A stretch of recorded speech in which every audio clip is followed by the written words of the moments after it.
Om Shuklambaradharam Vishnum Shashivarnam Chaturbhujam Prasannavanam Dhyayet Sarvavighnopashantaye.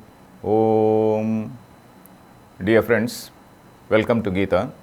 We are seeing the fourth chapter of the Gita and we were reading Shloka number 10. Shloka number 10, where Krishna is talking about the realized persons. What is the nature of the realized persons? I was telling you, they are the people who have driven away all these negative tendencies, what we call, that is raga, dvesha, etc., all this attachment, enmity, hatred, all these things they have deleted from their dictionary. Vita ragabhaya krodhaha and manmayaha, they are filled with me, that means their minds are filled with me, and mam upashritaha, they are dependent on me, they are guided by me. And bahavo jnana tapasa, I was explaining this particular word, jnana tapasa, jnana tapas. What is this jnana tapas? Jnanameva tapas. That is jnanam itself, that is pursuit of knowledge itself is tapas. Tapas does not mean just going and sitting somewhere in an isolated place, but your mind is always thinking on that, your mind is always hooked on to that. I was quoting that Vivekananda, that is, your mind is always on the nature of supreme reality, whereas you may be working. So then your work also will be purified, because you are deriving strength from that supreme thing. So all our actions are naturally purified. So jnana tapas, I was telling that our say ancients, let us say, they have structured all our pujas in such a way that every ritual is a sort of jnana tapas. If we know, for example, if we see, there is one particular thing called Sandhya Vandanam. Most of us, we do know that there is something called Sandhya Vandanam. It is supposed to be a compulsory duty for every human being. A compulsory duty. For everybody in the society, this Sandhya Vandanam is something which is compulsory. And what is this Sandhya Vandanam? Sandhya Vandanam, there again we recite the Gayatri mantra, and we also recite, there is some little bit of drill there. There is a little bit of drill, means there is what is called Arghya Pradhanam. And after that, that is, we have, we are inviting Gayatri onto our own body, and then we are actually contemplating on whatever are the bad thoughts which have occurred to us, and then we are trying to drive away all the bad tendencies from us. That is what is there. Sandhya Vandana is not a prayer. Sandhya Vandana is actually a meditation for self-purification. Sandhya Vandana every morning, afternoon and evening. It is not a prayer to God. It does not ask God, okay, oh God, give me this, give me that, etc., etc. It is not that. When you go to a temple and do puja, that is by way of request. I want this, I want that, I want my son to pass, I want to pass in the exam, etc. I want so much of money, etc. Or I want a contract, etc. That is what takes place when we do puja. Sandhya Vandan is not a puja. Sandhya Vandan is actually a meditation to clean our mind. Yadanha, yadratriya papam akarsham, manasa vacha hastabhyam. There are mantras like that. That is, whatever bad thoughts which have occurred to me, manasa vacha hastabhyam, whatever I have committed or whatever bad ideas have come to my mind, let all these things disappear. So basically, it is a question of self-purification. And what is this Gayatri? Gayatri itself is not a prayer to any deity. It is actually reminding you of your own divine nature. Bhargo devasya dhimahi dhiyo yonah prachodayat. Yaha savita naha dhiyah prachodayat is the anvaya in that. That is, that supreme thing which is manifesting in all the antahkaranas, in all the dhi. Dhi means antahkarana or buddhi. That supreme reality or consciousness which is appearing or manifesting in all these buddhis, and which is illumining all our activities, which is enabling all our activities. I meditate on that. I am not different from that supreme reality. Bhargo devasya dhimahi. Dhimahi means we meditate on that as something not different from us. That is something which I am that supreme reality. So in other words, what we call I am that, we have heard about that famous statement, I am that, or tattvamasi, you are that. So that is the spirit with which that Sandhya Vandana is performed. Again, when you go to a temple and then when you do puja also, even in that puja, there are statements. Even when you say, for example, Sahasra Shirsha Purushaha, Sahasraksha, etc., and thereafter when you come to Uttaranaranam, then we say, Sabrahma Sashiva Sahari Sendra Sotsharah Paramaswarat. What you are worshipping is that So that is what, not only worshipping that which is there inside you. Inside you. Niva Rashuka Vattanvi Pita Bhasvatyanupama. There are some mantras like that which say what is there in your own intelligence, in your own antahkarana. And that is what you are calling it Shiva, you are calling it Vishnu, you are calling it Brahma, Brahma, you are calling it Brahma, Sa Shiva, Sa Harihi, he is Hari, he is Indra, he is Akshara Parabrahma.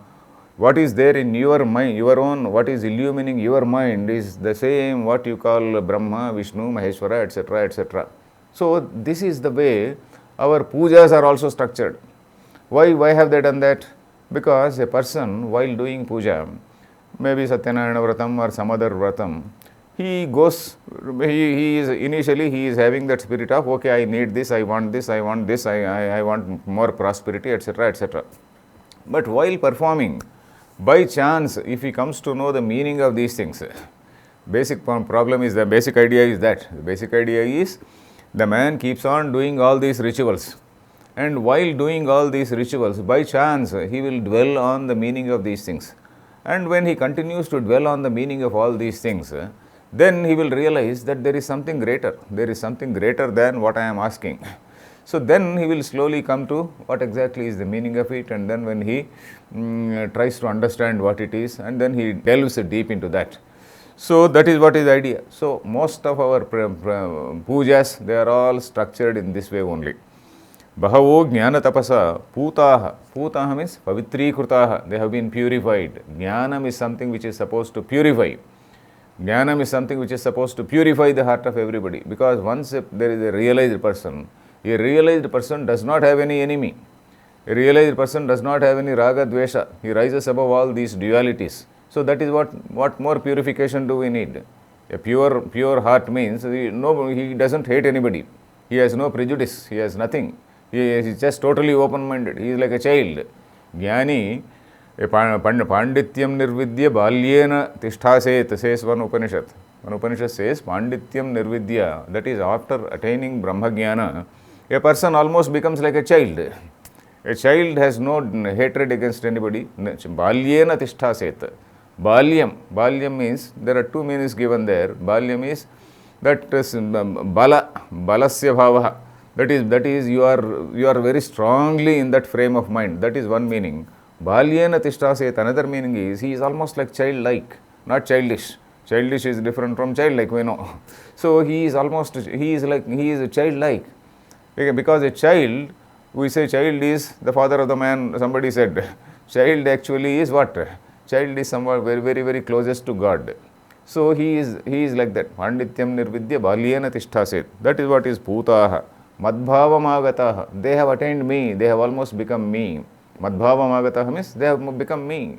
Because a child, when we say that child is equal to God, and when we say that a person has become a child, he is childlike, he has purified himself, then he has become God. So Madbhavam agataha means he has attained me. Then the next shloka, okay, we may have a question. Then what about, okay, you are now talking about jnanis. You are talking about all these jnanis who have risen above all these dualities, raga, dvesha, etc. What about all of us? We have so many desires. And are you only partial to them? Are you not taking care of us? You only treat them well, and you are not treating us well. So that question may arise. Then for that Krishna is asking, he is answering, Ye yatha mam prapadyante. I am reading shloka number 11. Ye yatha mam prapadyante tans tathaiva bhajamyaham mama vartmanu vartante manushya partha sarvashah. This is also an interesting shloka. Ye yatha mam prapadyante. Whoever, in whatever manner, worships me. That is, we find that there are so many people worshipping or seeking God for so many reasons. Krishna, later he is going to say, there are 4 types of people who seek God. That is, Artho, Jignasu, Artharthi, Jnanicha, Bharatarshabha, he is going to say. Artha means somebody who is really in distress. A person who is really in distress, I very badly seeks God or seeks some divine intervention. Jignasu is somebody, what is he? Jignasu means he wants to know, he has got an open mind, he wants to know what it is. He wants to know the truth. He is on the path of knowledge, a person who is traveling that path of knowledge. And artharthi means a person who is already having something, but he wants more prosperity. Artha means some wealth, let us say, some gain, some material gain. Artharthi means he is in need, he is asking for some material gain. He is already having something, he is not in crisis, he is not an artha, he is not in distress, but he wants something more, he wants some more, he is having some kingdom, suppose he is a chief minister, he wants to become a prime minister, so something like that, artharthi. Then jnani cha bharatarshabha. Jnani is what? Jnani is already a realized person. A realized person is somebody who is always in me, who is always dwelling in me, whose mind is always with me. And he may be interacting with, having all social interaction, but his mind is always with me. So that is what Krishna is going to say. So here he is saying, ye yatha mam prapadyante, with whatever intention, with whatever desire, somebody comes, okay, you are asking for something, okay, I'll give that. Ye yatha mam prapadyante, whatever be the request, okay, I take care of their needs. Tan tathaiva bhajamyaham, I answer to them in the same way. I answer to them in the same way. For this shloka, of course, for this line, there are two interpretations given by the commentators. One is, that is whatever desires they may be having, or whatever intention, whatever is their approach, whatever is their attitude to me, I am also on the same wavelength, let us say. Whatever is their wavelength, I am on their wavelength. He is on the wavelength of a devotee seeking something, okay, I am at that level. He is at the level of a jignasu, okay, I am at that level. So that is what he is, that is one level. Then the second meaning which is given by commentators is, whichever god form, whichever deity, whichever god you are worshipping, okay, whatever form you may worship, whatever, in whatever manner you worship, I accordingly, I am again to use the same word, I am on the same wavelength. You are worshipping a particular deity, okay, I become that, because the eternal, there is only one reality. That one reality is appearing to all the people, everywhere in the universe. Not only that reality is not confined to India, it is not confined to America, it is not confined to Arabia or some such place. It is there which is universal. It is universal, and that one reality is appearing for all the people. So these two levels, these two meanings are given by the commentators. That is, whatever desire or whatever approach he may be having is one meaning, and whatever deity, whatever god, whatever form, whatever procedure he may be adopting, okay, I answer in the same manner. Ye yatha mam prapadyante tans tathaiva bhajamyaham. Whatever be the approach, in that very manner, in that very same wavelength, I answer them. Then mama vartmanu vartante manushya partha sarvashah. What all roads lead to Rome, there is one saying. So like that, all roads lead to me. Mama vartma anuvartante manushya partha. O partha, O Arjuna. Manushyaha means all the living beings. You're not talking about one particular race, one particular group of people. Manushyaha, sarve manushyaha, all the people, whatever they do, they are all on my path only. That is, all roads lead to me. Whatever they do, I take care of all, not only of my own devotees, whatever form they may choose, they are worshipping me only. Whatever form they may choose, they are worshipping me only, and they are all on my path only. So because all paths lead to me, Manushya partha, mama vartma means path. Mama vartmanu vartante means, that is, all the people, they are on my path only. So that means, this is again, it is basically which shows that these are shlokas, these are a few shlokas, there are shlokas like this here and there in Gita, which basically define our character, the Indian character. That is, these are the foundation for our spirit of tolerance, because I have told you even earlier, the spirit of tolerance is not the gift of Western people or Western intellectuals or Western liberalism, certainly not. In fact, Western liberalism is an offshoot of study of Indian scriptures. I am telling you again and again, there is a need for a thorough research on this point. Youngsters have to do more research on this, because there is what is called the 18th century enlightenment. That is, 18th century enlightenment, Europe, the entire Europe woke up having some liberal ideas. How did they get all liberal ideas? They did not dream, all of them. I was telling you about how these Upanishads travel to the West. Kindly read a book by Ramakrishna Mission. There is a publication by Ramakrishna Mission, The Journey of Upanishads to the West. The Journey of Upanishads to the West. It is published by the Ramakrishna Mission, written by some Swamiji, name I forget.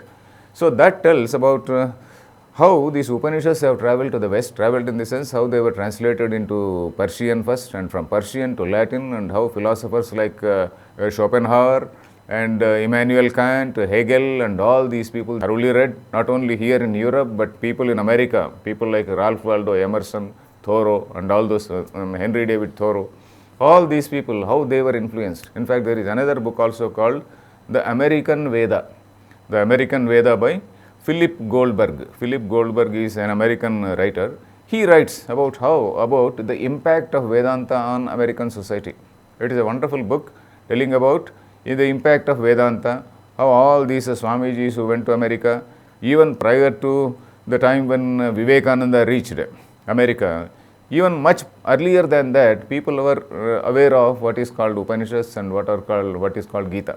They were already aware, because this Henry David Thoreau and Emerson, they were prior to Vivekananda. They were there sometime in 1850 or so, and this Vivekananda went sometime in 1890s. So they were much prior to that. So this is something which we have to see. That thought, this liberalism is something which is, and also France again, this Voltaire and Rousseau. Voltaire and Rousseau were deeply influenced by the Upanishads. So there is a lot of research which has to be done by Indian scholars on this particular subject. So this is Manushya Partha Sarvashaha. Then why do the people seek all these results? Why are they always desire driven? Why are they driven by desires, and why are they not having jignasa? Jignasa means desire for knowledge. Jnatum ichha jignasa. Jnatum ichha means desire to know the reality. There are some people to whom happiness is from knowing answers to their questions. There are many people who derive their happiness from material benefits. Suppose somebody has some property, he has a car, he has some latest phone, he has some latest thing, so he is happy for some time. But when there are some people who are happy for getting answers, by getting answers to their questions. That is what is jignasa. That is jnatum ichha jignasa. So here the question is, many people, they are all desire driven, and not many people are keen on knowing what exactly is the knowledge of Brahman, and they are not keen on what is called liberation. All these things, they are not much bothered. Why? Krishna is saying, that is 12th shloka. I am reading the 12th shloka. Kanshantah karmanam siddhim yajanta iha devatah kshipram hi manushe loke siddhir bhavati karmaja. Kanshantah karmanam siddhim. That is, people in this world, they want success in their work. Karmanam siddhi. Karma is any activity. You may be doing some puja, you may be doing some yajnam, you may be doing some task. Any task also, physical task also. Karmanam siddhi. Yeah, I want to achieve success in this. And in order to achieve that success in any task, we go and worship a deity. Kanshantaha. Kanshantaha means desiring success in all their activities, requesting for success in all their activities. Here, what do the people do? Yajanta iha devataha. Yajante means they perform various pujas, they perform various yajnas, etc. Iha means in this world, iha devataha. Why? Kshipram hi manushe loke siddhir bhavati karmaja. So here Krishna is telling a point. In this Manushya Loka, all these karmas, they yield fruit. In this Manushya Loka only, especially in this Manushya Loka, Kshipram hi manushe loke. In this Manushya Loka only, all these karmas, they yield fruit. What is he telling here? There is a particular term called karma bhumi. We use a particular, we usually say, Puranas usually say, some people who tell Puranas on TV, they say, oh, Bharat Desha, our India is a karma bhumi. You are not supposed to leave this place, and this is the most sacred place, etc., etc. No doubt India may be a sacred place, there is no doubt, I am not disputing it. But India is not the karma bhumi. That is what the meaning of karma bhumi is. The human life is karma bhumi. Human life is one stage. In that way, we have got innumerable births. We have got, maybe I don't know, I was a mosquito in my earlier life, or I was something else, some ant in an earlier life, I do not know. So in this, so many lives, innumerable lives which I have undergone, this human life is one life which has given me an opportunity to know, which has given me an opportunity to think, which has given me an opportunity to do something good. So this is what is karma bhumi. Karma bhumi is, bhumi means a level, a particular plane. Bhumi does not mean this particular land. So if we want to say that India is karma bhumi, what happened to India? Bharatavarsha, once upon a time, it was there after Afghanistan. It included Sri Lanka, it included Pakistan, it included Bangladesh, and also right up to Burma. So what happened to that karma bhumi? Karma bhumi has shrunk. So it is not that. Karma bhumi does not refer to a geographical location. It refers to a particular plane of existence, and that plane of existence is Manushya Janma. I will elaborate tomorrow. Harihi Om Tat Sat.